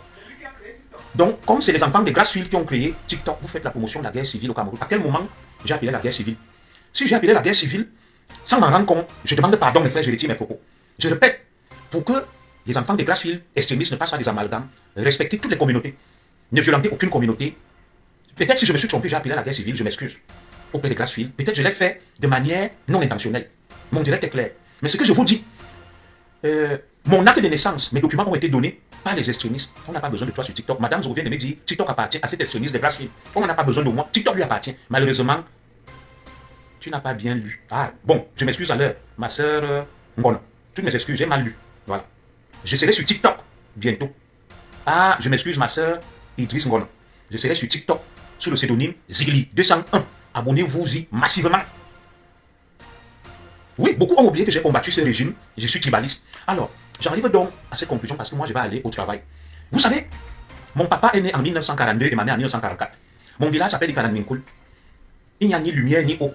Et aucun Bamileke n'est venu investir à Ikalanminkoul. Mais mon père vit. Donnez-moi l'âge là quand quelqu'un est né en 1942. Il a quel âge? Alors, ceux de nos compatriotes de Grassfield qui pensent que ce sont eux qui nous nourrissent. Ils sont trop riches, on vit chez eux. Mon père n'est nourri par personne. Il est âgé. 1942 à ce jour. Mon père a plus de 80 ans. Il vit à Ikalanminkoul dans son village. Oui, on m'a dit de quitter Facebook. Ça appartient aux Chinois. Les extrémistes de Grassfield n'ont pas la haute main, la même mise sur TikTok. Je vais faire mon premier live sur TikTok dans les prochains jours parce que je reprends le service là. J'ai eu un mois de repos. Donc, mon employeur m'a dit, Zogo, comme tu viens là, tu vas travailler. Donc, je n'aurai pas le temps. Mon prochain direct sera sur TikTok, sur ma page Zigli201, qui a 1000 abonnés. Abonnez-vous massivement sur mon compte TikTok, qui a été mis gracieusement à mon service par mon épouse, ma charmante épouse, Madame Zogo. Son compte là était privé. Elle a mis ça à ma disposition, il y a plus de 1000 abonnés. Ça me permet de faire le direct. Elle m'a dit, chérie, viens sur TikTok, je te donne mon compte. Elle a enlevé son nom. Voilà. Son compte là était privé, il y a plus de 1000 abonnés. Abonnez-vous massivement sur mon compte Zigli201. Je ferai désormais des directs sur TikTok où vous m'avez prié, appelé de tous les vœux à venir sur TikTok. Je vous ai bien compris. Je serai sur TikTok. Alors, il y a mon petit frère du Cameroun qui disait un jour que beaucoup de nos compatriotes de Grassfield se vantent, qu'ils ont des maisons, des biens, ils sont riches. Est-ce que c'est eux qui me nourrissent? Est-ce que nous vivons et nous habitons dans leur maison et ils nous logent gratuitement? Mes frères, excusez-moi, là où je suis là, c'est la maison de quelqu'un de Grassfield. Vous voyez où je vis là, c'est chez moi, mes frères. C'est quelqu'un de Grassfield qui a conçu cette maison et qui m'héberge. Est-ce que c'est quelqu'un de Grassfield qui paye mon loyer? Alors, je ne comprends pas. Vous êtes riche, vous avez tout. Mais je ne viens pas chez vous. Je ne demande pas l'aumône à quelqu'un de Grassfield. Je n'ai pas dit à quelqu'un de faire la guerre. Je n'ai pas dit à quelqu'un de faire quoi que ce soit. J'ai juste dit que, dis donc, tu exagères avec les mots de haine et tribalisme. Lorraine Djenga, c'est un Bamileke. Mon frère, j'assume la haine. J'assume le tribalisme. Mais toi, tu es un bontologue. Les Bamileke aiment tout le monde. Il n'y a aucun tribalisme en eux. Ils sont des agneaux, des anges. Merci, mon frère. Lorraine Djenga, continue dans l'amour des autres. On va te décerner le prix Nobel de l'amour des autres. Moi, je suis le plus grand tribaliste, le plus grand haineux. Mon frère, moi, j'assume. Et toi, tu aimes trop les Camerounais. Vous êtes dans l'amour. Il n'y a point de haine en vous, point de tribalisme en vous. Que Dieu vous bénisse. Que Dieu vous bénisse. Que Dieu vous bénisse, mon frère. Que Dieu vous bénisse. Les plus grands tribalistes, ceux qui ont le plus de haine, ce sont les enfants de la forêt des étangs. Donc, la tête de gondole est Junior Zogo. J'ai tellement la haine. Je suis tellement tribaliste. Ça s'écrit Zigli 237. Hein, madame, c'est Zigli quoi 201, non? C'est Zigli 201. Attends, je paye encore. Oui, elle a mis le lien là. Mais je lui ai dit, pourquoi tu n'as pas mis 237? Elle m'a dit, non, il y a déjà beaucoup de 237. J'ai juste mis ça comme ça. C'est Zigli 201. À long terme, je vais mettre Zigli 237. Ouf. Dans une semaine, ça sera Zigli 237. Pour le moment, c'est Zigli 201. Je vous y invite. Je vous invite à vous y abonner massivement. Zigli 201. Donc, mes frères, vous savez que je suis le plus grand tribaliste. C'est moi qui déteste le plus les Grassfield. Et en décembre 2003, je suis allé, en décembre 2013, je suis allé interpeller le patriarche Chekan, Paul Biya. La photo du profil est un bateau TikTok, c'est ça? Oui. C'est ça, je vais mettre ma photo, c'est un bateau TikTok, tout à fait. C'est Zigli 201. Vous savez, comme je déteste les Grassfield, c'est pour ça qu'en décembre 2013, je suis allé agresser le patriarche Betty et Paul Biya. C'est pour ça que je critiquais beaucoup Mbongo. Je critiquais Tangamabara. Je critiquais les écrans. Parce que j'ai la haine. Je suis le plus grand tribaliste. De 2007 à 2018, je critiquais, je dénonçais les écrans. Jusqu'à présent sur ma page. Vous voyez, quand je dénonce Ngongo là, Ngongo est un Bamileke. Quand je dénonce Eyeba ici, d'être corrompu, de brader nos terres, Eyeba ici est un Bamileke. Vous savez que les plus grands tribalistes, ce sont les enfants de la forêt. Voilà le lien. C'est Junior Zogo. Ce sont les écrans. Ils n'aiment pas les Grassfield. Ils détestent tellement les Grassfield parce que les Grassfield sont dynamiques. Nourrissent tout le Cameroun, nourrissent tous les Camerounais. Tous les Camerounais vivent chez eux. Avant les Grassfield, il n'y a jamais eu personne. C'est eux qui détiennent le Cameroun dans nos villages avec Alaminkoul. Vous voyez l'argent pour construire le Cameroun, le cacao, tout ça là. C'est les Grassfield qui nourrissent les écrans. Nous sommes des paresseux, nous sommes des fainéants. Nous ne savons rien faire. Nous devons nous soumettre. Ils doivent nous coloniser. Ils sont dynamiques. Nous sommes jaloux de leur dynamisme. Ils travaillent beaucoup. Il n'y a pas de poisson frélaté, ni faux, ni fraude. Tous les étangs, tous les enfants de la forêt qui vivent là. Eto est devenu grand joueur et joue et a du talent grâce au Grassfield. Il n'y a jamais eu chez les enfants de la forêt. Nous avons beaucoup de haine. Nous détestons les Grassfield. Et les Grassfield n'ont aucune haine. Il n'y a aucune once de tribalisme en eux. Ils aiment beaucoup les Camerounais. Ils ne violentent personne. Ils n'agressent personne. Ils sont des bontologues. Ils sont des anges. Zogo que vous voyez là, appelle à la guerre civile. Il a la haine. Il est méchant. Oui, je vais enlever 201. Dans une semaine, ça sera 237. Donc, c'est Zigli 201. Madame, je vous comprends maintenant quand je lui avais dit que mets 237, elle m'a dit, oh, j'ai mis ça comme ça. Vous voyez, non? Moi, je m'arrête là. Je suis le plus grand tribaliste du Cameroun. Je déteste tellement les Grassfield. J'ai la haine. Je suis jaloux de mes compatriotes des Grassfield parce que c'est des grands travailleurs. C'est eux qui me font vivre en France, qui nourrissent ma femme et 4 enfants. La maison où j'habite là, c'est grâce au travail des enfants de Grassfield. Je suis chez moi, je dors, je mange. Les enfants de Grassfield me donnent de l'argent chaque mois pour manger, boire, payer mes factures. Je suis un feignant. C'est grâce à eux. Si les Grassfield cessent de me soutenir, les enfants de Grassfield, je suis mort. Je ne mangerai plus chez moi. Je n'assurerai plus mon loyer ni mes charges. J'ai la plus grosse haine. Ils sont trop bons. Ils n'ont jamais fait de mal à personne. Ils aiment trop le Cameroun, ils aiment trop tout le monde. Nous les jalousons, nous sommes des tribalistes, nous avons la haine. Et moi, Zogo, en tête de haineux, je suis en tête de haineux, j'ai la tête de gondole des haineux. Mes frères, de 2007 à 2018, je combattais mes frères et camps. Avec véhémence et virulence, je suis même allé agresser le président Biya, le tel Oméris. C'est parce que je déteste les Grassfield, les Bamileke que je l'ai fait. Je suis jaloux d'eux. Ils sont tellement travailleurs. Je suis un fainéant. Je suis un clochard enfant. Je n'ai ni papier, ni maison, ni femme, ni enfant. Je suis jaloux du rayonnement des Grassfield. Oui, tout ce que vous voyez au Cameroun là, c'est grâce aux Grassfield. Les enfants de la forêt, les Écans sont des paresseux, des fainéants qui n'ont jamais rien fait de leur vie. À Ekalaminkoul, on vivait des subventions des Grassfield, de l'aide alimentaire des Grassfield. Mon grand-père Tigo Ngolo, ma grand-mère Ngolo, mon aïeul Ngolo Mazin Ngolo, Melingi Unoro, vivaient des subventions des Grassfield, des aides alimentaires des Grassfield. Oui, et nous sommes tellement jaloux de leur rayonnement, de leur dynamisme. Ils doivent venir mettre le développement chez nous. Parce que sans eux, il n'y a aucun développement. Sans eux, le Cameroun n'est rien. Le Cameroun leur doit tout. Ils sont trop forts. Ils sont les plus intelligents, les plus grands génies. Ils aiment tout le monde, ils sont des anges, des bontologues. Ils n'ont jamais fait du mal à personne. Ils veulent le changement, ils veulent me sauver. Que je m'asseye et que je regarde comment ils bastonnent tout le monde, agressent tout le monde, insultent tout le monde au nom du changement. C'est pour me sauver, pour que je rentre au Cameroun. Je suis le roi du tribalisme. Après moi, c'est ma sœur de Mignon. Nous détestons trop les Grassfield. Nous sommes trop jaloux d'eux. Et ils vont nous couper l'aide alimentaire qu'ils nous accordent. Toi, Zoro, tu vas voir, tu vas mourir de faim. Comme tu as osé parler des Grassfield. Les gars, arrêtez ça. Enfant de la forêt, moi je vais m'arrêter là. Comme je suis un fainéant, je vais quand même aller travailler. Je dois être au bureau là. Il faut que j'aille travailler. Vous savez que, comme ils ont menacé de me couper les vivres, vous savez que tous les enfants de la forêt vivent grâce à l'aide, à l'aumône des Grassfield. Sans eux, nous mourons de faim. Nous sommes des fainéants. Voilà. Le manioc, le plancton qu'on cultive dans nos villages là, ce sont les enfants de Grassfield qui viennent cultiver ça. Le cacao là, c'est eux. Oui, ce sont eux qui ont construit le Cameroun. Grâce à eux que le Cameroun est indépendant, prospère, dynamique.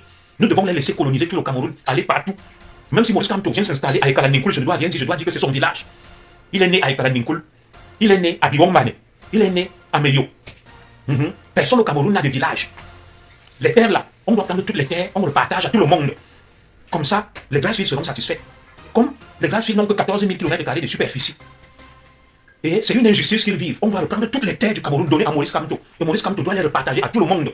Aucun écran, aucun enfant de la forêt ne doit être propriétaire des terres qu'il occupe. Vous savez, en France où je vis là, aucun Français n'est propriétaire terrien. Le gouvernement français a pris toutes les terres de France à redistribuer à tout le monde. Quand tu viens en France, on dit que les Français sont pour le vivre ensemble. La terre n'appartient à personne. Tu peux t'installer où tu veux, mes frères. Tu prends la terre où tu veux. Personne en France dans le village. Comme nous sommes venus en France là, aucun Français n'était propriétaire terrien. Toutes les terres appartenaient à tout le monde. Je suis parti du Kalaminkoul. Je suis venu, je me suis installé en France, j'ai pris les terres. Sur ma carte d'identité nationale française, la France mentionne bien né à Yaoundé au Cameroun. Voilà Marine Le Pen, Éric Zemmour qui parle du grand remplacement de Donald Trump, nationaliste. Non, aux États-Unis, quand les enfants des Grassfield vont aux États-Unis, on arrache les terres des Américains propriétaires, on donne aux enfants des Grassfield parce que la terre n'appartient à aucun Américain. Aucun Américain n'a un village. En France, aucun Français n'a un village. En France, aucun Français n'a un village. Comme ma soeur Kalem PZ, Ndolène Nyono et moi et Madame Zogolou sommes là. On a pris les terres des Français, on nous a donné un genre et cadeau. Parce que chacun doit aller vivre où il veut. Les terres n'appartiennent à personne. Personne n'a de village. Personne n'a d'ethnie. Pour ne pas s'attirer les foudres de nos frères de Grassfield, il ne faut pas parler de village. Il ne faut pas parler d'ethnie. Il ne faut pas parler de tribus. Les terres doivent appartenir à tout le monde. Donc quand Maurice Kamto arrive là, les terres que Zoro a et Kalaminkoul là, les 50 hectares là, on va prendre. On donne 1 hectare à tous les Camerounais. Zoro ne sera plus propriétaire de ces terres. On va le chasser de son village. Le village là ne va plus s'appeler Ikalaminkoul. Bonjour à toi Rosa Fom. Le village là va s'appeler Ngecham Ngecham. Oui, les gars, vous avez la haine, vous avez le tribalisme. Pourquoi vous parlez des villages? Pourquoi vous parlez des tribus? Pourquoi vous parlez des régions? Les gars, pour être bien vu, il faut dire que les ressortissants des Grassfield sont les plus grands travailleurs. Ce sont eux qui aiment le plus le Cameroun. Voilà. En France où je vis, non, on n'achète pas. Les terres que tu vois en France là, aucun Français n'a un village. Les terres n'appartiennent à personne. Les terres en France, on achète auprès d'Emmanuel Macron. C'est lui qui vend les terres. Il est le président de la France. Aucun Français n'est propriétaire terrien parce qu'en France, c'est l'amour de tout le monde. Oui, dans le Mongo, il n'y a eu aucun massacre des mots. Dans le Mongo, on n'a tué aucun mot, on n'a arraché aucune terre au mot. Les maquisards sont venus, ils avaient l'amour. Ils ont coopéré, collaboré avec les mots. Il n'y a eu rien dans le Mongo, les gars. Parce que quand vous parlez de ça, vous avez la haine des Grassfield. Tout s'est bien passé. Personne n'a été victime de rien dans le Mongo. À Makénété, chez les Banènes. Parce que si tu parles comme ça, tu as la haine. Tu jalouses les Grassfield. Tu es méchant, tu es tribaliste. Il n'y a rien à dire. On n'a rien fait aux mots dans le Mongo. Les mots sont jaloux des Grassfield. Parce que les Grassfield sont venus, ils sont dynamiques, ils rayonnent, ils ont amené le développement. Aucun mot n'a rien subi, les gars, dans le Mongo. C'est la jalousie. Aucun Banène à Makénété n'a rien subi. Dans le Nkam, il n'y a rien eu, les gars. Tous ceux qui disent qu'il y a eu quelque chose sont jaloux des Grassfield. Ils ont la haine. Ils sont mauvais. Les gars, Tous les enfants de la forêt, c'est des feignants, ce sont des paresseux. Ils vivent grâce aux enfants des Grassfield. Ce sont eux qui les nourrissent, qui dotent leurs femmes, qui envoient leurs enfants à l'école. C'est injuste que les écans soient des propriétaires terriens chez eux. Des terres là, quand sera président, il doit tout prendre et donner à qui il veut. Personne ne doit être propriétaire terrien dans les zones écans. Mais à l'ouest, tout le monde doit être propriétaire terrien. Les terres, nos terres à l'ouest, on ne touche pas. Elles sont sacrées, c'est le patrimoine de l'UNESCO avec les forêts sacrées. Nous n'avons pas assez de terres, on ne vend pas, on ne donne à personne. Quand sera président, ce sont les terres des écans qui doivent redistribuer, va faire la réforme agraire. Comme les Grassfield sont rayonnants, dynamiques, il leur manque de terres, on doit retirer la propriété des terres à tous les écans pour que les Grassfield deviennent les propriétaires de ces terres. Personne ne doit être propriétaire des terres au Cameroun. Vous allez voir quand Kamto vient là.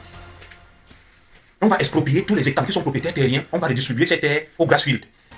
Pourquoi vous, les écans, vous aimez parler de villages, de terres? Les terres n'appartiennent à personne. Les terres appartiennent à Paul Biya. Comme en France, les terres appartiennent à Emmanuel Macron. Les villages appartiennent à Emmanuel Macron. Quand tu vas acheter la terre en France, là, pour construire, tu pars à l'Élysée, tu achètes là-bas. Aucun Français n'est propriétaire terrien. Aucun Français n'est propriétaire terrien en France. Aucun Français n'a un village en France. Zoro, tu es une ordure. Freddy, Gérald, tu détestes tous les Grassfield, tu es une ordure. Voilà. Tu es jaloux des Grassfield, ce sont eux qui te nourrissent. Ce sont eux qui payent même les habits que tu portes. Tu ne travailles pas, tu dors chez toi, ce sont eux qui te nourrissent. Les écans ne veulent pas le progrès du Cameroun parce qu'ils refusent de céder leurs terres. On doit les exproprier. Ils ne doivent plus être les propriétaires terriens. Parce que les terres appartiennent à l'État. Personne n'est propriétaire terrien, c'est l'État qui doit donner à qui il veut. Quand tu parles là comme Zoro, Freddy, Créole, Zoro, tu es une ordure. Oui. En France où tu vis, les terres appartiennent à tout le monde. Tu viens, tu t'installes, tu craques où tu veux. Aucun Français n'est propriétaire terrien. Il n'y a pas de natifs en France. Aucun Français n'a de village. Les terres appartiennent à tout le monde. Aux États-Unis, quand tu viens, les terres appartiennent à tout le monde. Donc les écans, attendez, comme Maurice Kamto vient là. Vous ne serez plus propriétaire terrien. On va redistribuer les terres là à tout le monde. Mais nos terres à l'ouest feront partie des forêts sacrées. Nous n'avons pas assez de terres, on ne va pas toucher. On va repartager toutes les terres des étangs. Et comme ça, personne n'aura de village. Comme tu dis là que Kalaminkoul, c'est ton village. On va venir installer 1000 Bamileke à Kalaminkoul. Ils vont devenir, ils seront des Kalaminkoul. Mais toi, tu ne pars pas à Baham. Tu restes où tu es. Aucun étang ne doit être propriétaire terrien. C'est une injustice. Aucun étang ne doit dire qu'il a un village. Les villages appartiennent à tout le monde. Et quand tu parles comme ça, là, tu es contre l'unité nationale de vivre ensemble. Tout le monde doit soutenir Maurice Kamto. Les Bamileke doivent venir vous libérer. Vous êtes des fous. Ils veulent votre bien. Supportez-les, même si Baston, l'ambassadeur, est vina. Même s'ils vous insultent, ils vous agressent, ils vous menacent, ils vous insultent, il n'y a rien. Ils font ça pour votre bien. Ne dites rien, taisez-vous. Ce sont des bontologues, des anges. Ils aiment tout le monde. Ils ne font de mal à personne. Ceux qui ont la haine, qui sont des ordures, qui sont des tribalistes, c'est les gens qui s'appellent les Zoro, les Abena, les Abega, les Manga, les Zorona. Oui, ils ont trop de haine. Ils détestent tous les autres. Ils n'aiment pas le Cameroun. Ceux qui aiment le Cameroun, ce sont ceux qui s'appellent les Tandem, les Mechungechung, les Kenfa. Les autres là n'aiment pas le Cameroun. C'est des cons.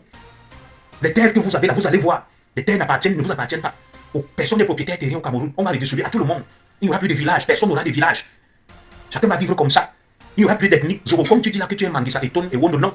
Tu ne dois plus dire ça. Tu es juste Camerounais. Zoro, tu ne dois plus parler ta langue, le Manguissa. Car tu ne dois plus parler le Boulou. Non. En parlant le Manguissa, le Boulou, tu es tribaliste. Tu détestes les Bamileke. Au Cameroun, il ne doit plus avoir de langue. Personne ne doit parler sa langue. Mon frère Zoro, Didier Freddy, arrête un peu ton tribalisme.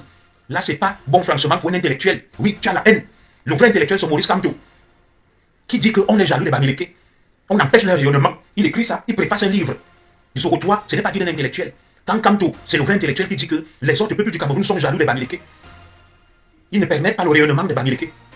On doit laisser les Bamileke aller partout faire ce qu'ils veulent. Les autres doivent se taire. C'est le vrai intellectuel. Kamto, Zoro, vraiment, tu fais la honte. Voilà, c'est ça. Mes frères, en attendant que mes frères de Grassfield me coupent les vivres, je vais aller travailler. Comme c'est eux qui me nourrissent, comme c'est eux qui me gèrent avec ma femme, mes enfants, payent mes factures, mes frères, je suis obligé d'aller travailler là. J'ai repris le service, n'oubliez pas sur TikTok. Et comme je vous l'ai dit, nos autorités, nos élites nous mènent vers un suicide collectif. Parce que nos autorités ont peur de la violence des extrémistes bamileke et veulent acheter la paix sociale. La preuve, on adresse tout un ambassadeur, personne ne bronche. Ils saignent du nez. Imaginez que ce soit un ambassadeur du Tchad de notre pays. Non, il n'y a rien. Circulez. Ils sont trop bons, trop gentils. Donc moi, je vais m'arrêter là. Je vous ai dit ce que j'avais à dire. Je n'ai demandé à aucun Camerounais de détester un autre Camerounais. Je n'ai demandé à aucun Camerounais d'aller tuer un autre Camerounais. Je dis juste que nous devons dénoncer ce que nos frères veulent nous imposer. Nos frères de l'Ouest, on n'est pas d'accord avec. Vous avez le droit de soutenir Kamto, de vous battre pour qu'il devienne président. Les autres ont aussi le droit de dire qu'ils ne supportent pas Kamto, qu'ils supportent Paul Biya, Cabral aussi. Ils sont libres de supporter et de soutenir qui ils veulent. Je ne vous ai jamais dit qu'on n'avait pas le droit de soutenir Kamto. De deux, vous avez le droit d'insulter les autres, vous de la base du MRC, d'être agressif, de tenir des propos outranciers. Les autres doivent se taire face à vos exactions. Quand les autres vont broncher, ils vous détestent, ils ont la haine, ils ne vous aiment pas, ils sont méchants. Je réitère, je suis contre Paul Biya. Je veux que les choses changent au Cameroun. Je ne suis pas un soutien du régime, mais je suis aussi contre Maurice Kamto. contre la base, contre le MRC, parce que c'est des extrêmes. Paul Biya, c'est des extrêmes au niveau de l'incompétence, au niveau du développement qui est plombé, des détournements massifs. Quant à la base, le MRC, c'est aussi les extrêmes, en termes n'est-ce pas, de violence, de tribalisme, de haine. Et je ne peux pas soutenir, combattre un extrême pour aller soutenir d'autres extrêmes. Je refuse ça. Je refuse. Donc, soutenez Kamto. Moi, Junior Zoro, je ne soutiens pas Kamto. Je ne soutiens pas la base de MRC. Je ne soutiens pas non plus Paul Biya. Voilà. Parce que je suis contre les extrêmes. Et maintenant, vous, enfants de la forêt, ne vous laissez pas endormir. N'attaquez personne. N'agressez personne. Mais, ayez les yeux ouverts. Quelqu'un ne peut pas être en face de toi, il aiguise la machette et il dit qu'il va venir te finir. Donc, il te dit non, dors. Embrasse-le, aime-le. Quelqu'un ne peut pas être en face de toi, il prépare la guerre, il prépare à t'envahir, à te dominer. Donc, continue à te dire ne fais rien, ne dis rien.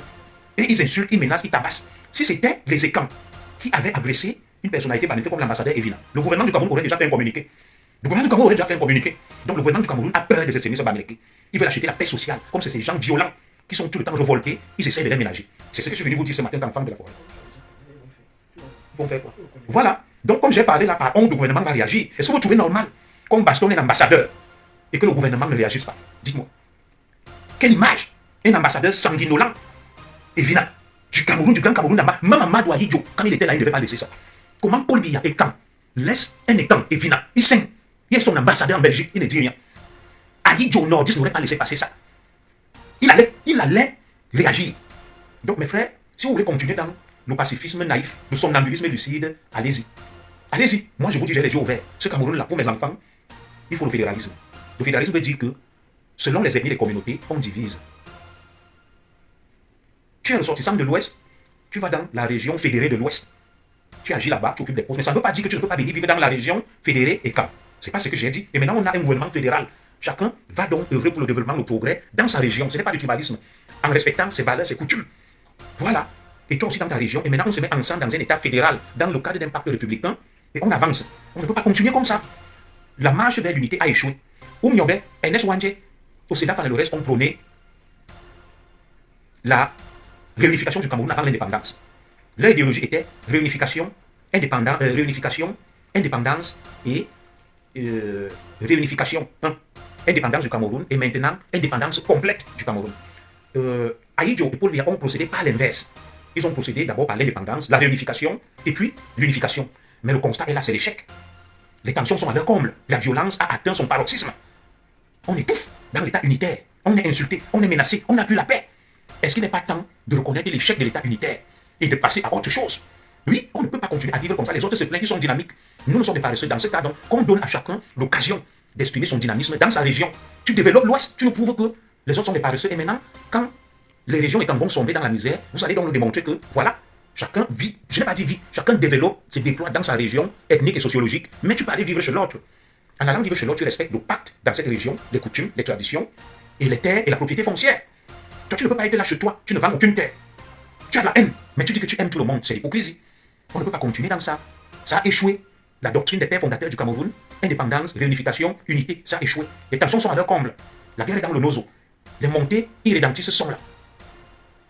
Qu'est-ce qu'on fait face à ça? Il faut corriger. Et la correction passe par quoi? L'État unitaire centralisé ou décentralisé a échoué, il faut passer au fédéralisme. Et quel fédéralisme? Ce n'est plus le fédéralisme linguistique, anglophone et francophone, non. Le fédéralisme sociologique, culturel, communautaire.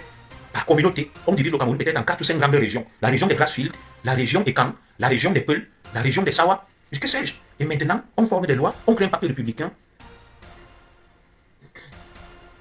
Et maintenant, chacun se déploie dans sa région. Et si tu décides d'aller vivre ailleurs, tu as le droit de vivre ailleurs, mais tu respectes là-bas. Comme aux États-Unis, il y a des États qui maintiennent la peine de mort et autres, qui ont des lois qui sont contre l'avortement, tandis que d'autres sont pour. On respecte les particularismes des uns et des autres. Comme ça, on ne va pas insulter les gens à tout va. Que tu es feignant, c'est grâce à nous. Non, chacun vit dans son espace sociologique et territorial. L'État unitaire a échoué. D'où cette guerre que vous voyez. Oui, parce que dans l'État unitaire, le Bamileke se dit non, je dois être président. Vous pouvez être confisqué par les états, par les nordistes. Mais si on a l'État fédéral, il y a par exemple l'État fédéré de Grassfield. Maurice Kamto est président là-bas. Chez nous, les écans. Quelqu'un d'autre est président, les nordistes président. Maintenant, le président de l'État fédéral, ça ne va pas poser problème. Même si c'est un Bamileke ou un nordiste, on s'en fout. On s'en fout. On va appliquer là-bas, il y aura un domaine commun comme aux États-Unis, la diplomatie, l'armée et la monnaie. Les choses qu'on partage ensemble, le reste, chacun gère dans son État fédéré. Ça va éviter ces tensions-là. Pourquoi nos élites, nos dirigeants s'entêtent à maintenir quelque chose de chronophage? l'État unitaire. C'est ça qui génère toute cette violence. Qu'on divise le Cameroun en 5 grands groupes et on crée 5 régions en fonction de l'appartenance sociologique. Quand tu décides de venir vivre dans l'État fédéré et quand tu dois respecter nos coutumes, nos traditions. Quand tu décides d'aller vivre dans l'État fédéré de Grassfield, tu dois respecter les coutumes, les us, les traditions de Grassfield. Et comme ça, on avance. Il faut un référendum. Il y a eu un référendum. En 1960, nous sommes passés à l'indépendance. Il y a eu le vote de 57 et 58. En 1961, la partie anglophone au Cameroun occidental a voté pour rejoindre par référendum le Cameroun. En 1972, il y a eu un référendum. Maintenant, nous sommes en 2025, ça ne va pas. Organiser un référendum. Est-ce que les Camerounais voulaient continuer à vivre dans l'État unitaire décentralisé ou dans un État fédéral? C'est l'unique solution. On divise le Cameroun en État fédéré. Et vous verrez, il n'y aura plus cette tension, ces insultes, ces menaces. C'est simple comme bonjour. Moi, je ne serais pas en exil s'il y avait un État égal. Je devais rentrer chez moi. Ghana ne serait pas en exil. Les Kempta, les Wanto, s'il y avait un État de Grassfield, ils rentrent dans les Grassfield. Mes amis, l'État unitaire décentralisé a échoué ou centralisé. C'est chronophage. Ça exacerbe les tensions. On ne peut pas continuer à vouloir imposer le vivre ensemble et à le décréter. C'est l'échec de l'unité nationale. C'est l'échec de la politique, de l'idéologie fondatrice du Cameroun. Oui, il y a l'État fédéral qui regroupe tous les États fédérés. Et il y a les États fédérés. En matière de fédéralisme, celui qui regroupe tout s'appelle l'État fédéral, comme aux États-Unis, à Washington. Et maintenant, les régions sont des États fédérés. C'est comme ça, mon frère Massi. Oui, il y a une nuance entre l'État fédéral et les États fédérés. Tu sais que je suis juriste publiciste, j'ai une maîtrise en droit public. L'État fédéral, le fédéralisme, c'est quoi? C'est l'État qui coordonne tous les États fédérés. Voilà, l'État fédéral est dirigé par le président national, comme Donald Trump. On appelle ça le président de l'État fédéral des États-Unis. Et maintenant, les régions sont des États fédérés par l'État fédéral. Donc quand tu me dis fédéral, non, je sais l'usage des mots quand je les manipule, ce que ça veut dire. L'État fédéral est différent de l'État fédéré, en droit constitutionnel. Voilà. Donc quand nous, des clercs, nous manipulons des mots, nous savons pourquoi ce sont des termes constitutionnels. L'État fédéral, l'État fédéré. Le Cameroun, en 1961, était un État fédéral qui avait 2 États fédérés. L'État fédéré anglophone et l'État fédéré francophone, et les deux ont formé donc l'État fédéral, qui était dirigé par Madoua Idjo. L'État fédéré anglophone était dirigé, je crois, par les John Moufoncha et le reste. Voilà. Donc moi, j'en ai terminé. Je m'arrête là. Je m'arrête là. Je n'ai pas appelé à la guerre ou à la haine. J'invite chacun à prendre conscience des dangers qui nous guettent. Tu ne peux pas avoir en face de toi quelqu'un de violent, d'agressif, de méchant, de haineux, de tribaliste, qui avance camouflé et masqué, et on continue à te dire, ah non, toi, fais comme s'il n'y avait rien. C'est la naïveté. C'est le pacifisme naïf. Qui veut la paix prépare la guerre. Si quelqu'un en face de toi prépare la guerre, tu prépares aussi la guerre, mais sans l'attaquer. Tu attends qu'il t'attaque. Alors, moi je suis surpris, c'est pas ça que je vais chuter. De voir des images qui sont venues de Bruxelles. On bastonne des gens, tu vois des pères, des papas costauds qui fuient. Vous avez en face de vous 20 personnes. Vous aussi vous êtes là, 20. Des gens costauds. Mais vous fuyez les autres, ils viennent, ils vous bastonnent, ils vous tabassent. Je ne comprends pas ça. C'est un peu comme j'ai eu un échange avec quelqu'un, je lui disais, mais frère, pourquoi quand les maquisards allaient attaquer les mots, les bannettes, ils ne se sont pas défendus? Pourquoi ils ont laissé faire? Pourquoi les gens laissent faire des mecs de la base, des suprémacistes du MRC de la base? Même si moi je suis seul, je ne prends pas la haine. Moi je suis prêt. Vous venez, vous êtes 20, vous m'attaquez. Je vais blesser au moins 10. Je vais blesser 10 grièvement. Et comme ça, il y aura des retombées. Oui, combien de gens j'ai toujours vu au RDPC? Et maintenant dans la salle là, il y a des gars costauds, forts.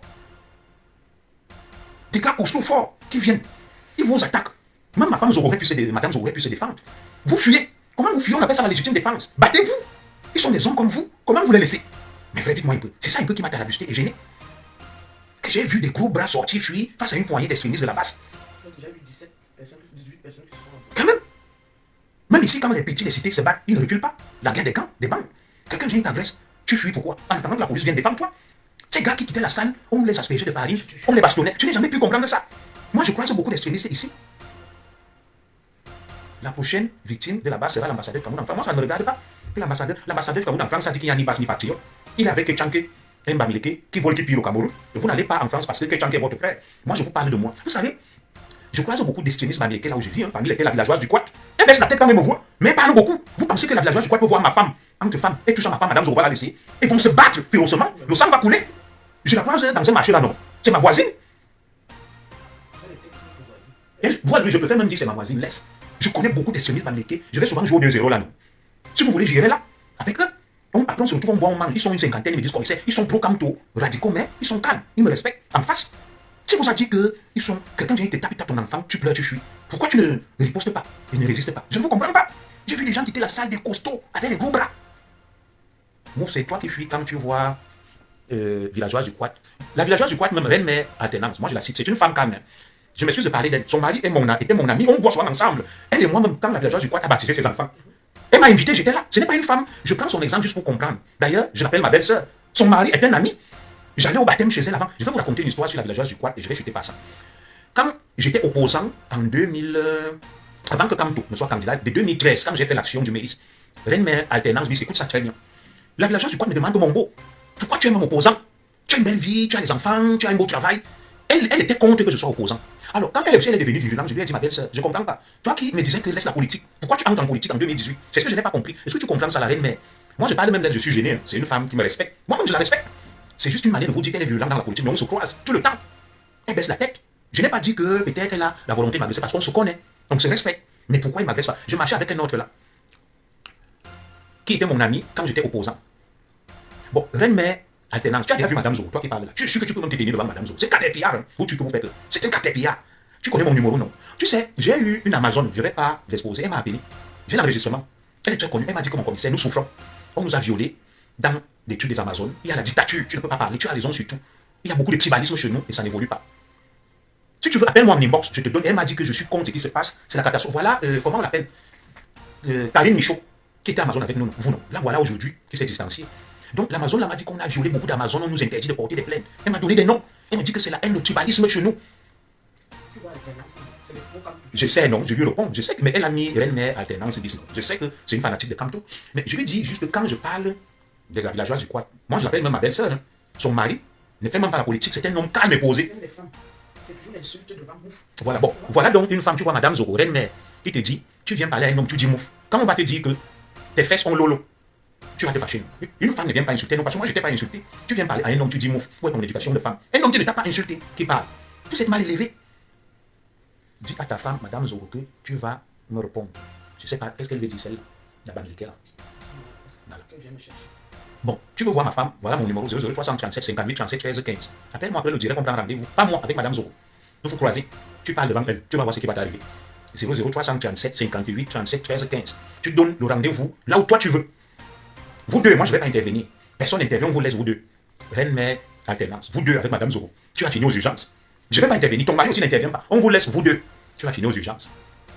Ah, bonne journée. Je connais ta femme. Tu es bien comme tu la connais. Donc, vous évoluez toujours en masqué. Ma femme, elle ne te connaît pas. Tu sais, je dis toujours à ma femme que tu vas voir. Tu vois, non. Certains extrémistes bamileke, ils cachent leur nom.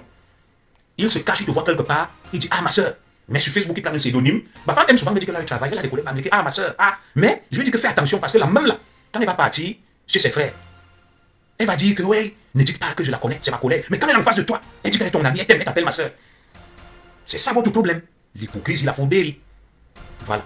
Tu connais ma femme, mais elle ne te connaît pas. C'est très bien. Je ne suis pas extrémiste. Tu es donc quoi? Quand tu viens, tu m'insultes, Mouf. Moi, je ne t'ai pas insulté. Je n'ai pas dit que tu es extrémiste. Tu dis Mouf. Moi, c'est quand je t'ai dégonflé donc parce que tu voulais utiliser la villageoise du Quad. Je t'ai dit, c'est une femme modérée qui est ma belle-sœur, que je connais, qui ne peut même pas m'insulter. La villageoise du Quad ne peut pas m'insulter. Est-ce que je m'appelle Madame Zoro? Elle ne peut pas. Moi-même, je ne peux pas l'insulter. J'ai du respect pour elle. Mais c'est vous qui faites n'importe quoi. Parce que son mari est quelqu'un de bien, que je connais même avant Kamto. On buvait, on mange. Même jusqu'à présent, même de fond, on se retrouve, on boit, on mange. Il n'est même pas dans la politique, son mari. Son mari parle même Ewondo. Le mari de la villageoise du Quad parle couramment Ewondo. C'est quelqu'un d'aimable, de très gentil. Il parle couramment Ewondo. Je parle souvent Ewondo avec lui et avec ma femme. Si on te dit que c'est un bamileke, tu ne vas pas croire. Oui, mais vous vous introduisez la haine. Bon, deux fois même, je n'ai pas compris. Ma belle, c'est la villageoise du Quad, hein, qui est une femme posée, calme au quartier, qui ne va jamais faire ce genre de truc. Mais quand elle est avec vous, elle se radicalise. Voilà. Un autre vient me dire, un bon tribaliste, c'est monsieur. Ils ne réfléchissent pas.